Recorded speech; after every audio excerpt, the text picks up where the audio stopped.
ఇల్లు అద్దెకి ఇవ్వడం చూసాం. లేకపోతే గనక షాప్ అద్దెకి ఇవ్వడం చూసాం.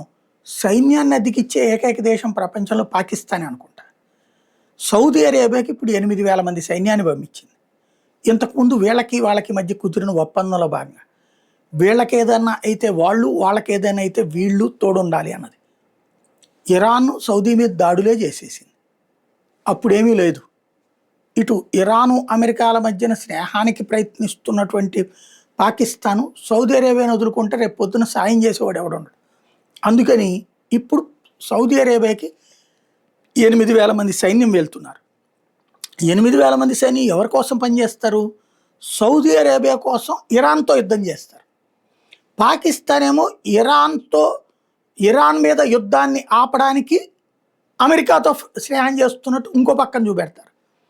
అమెరికానేమో ఇరాన్ మీద యుద్ధాన్ని ఆపడానికి పాకిస్తాన్ పిలుస్తున్నట్టు చెప్తుంది. ఇది ఓవరాల్గా ఏంటంటే యుద్ధం చేసేది వీళ్ళే, చేయించేది వీళ్ళే కాదు. చేసే చోట వీళ్ళే ఉంటారు, చేయించే చోట వీళ్ళే ఉంటారు. ఇలాంటి బ్రోకరేజ్ ప్రపంచంలో ఇంకేదవ చేయడం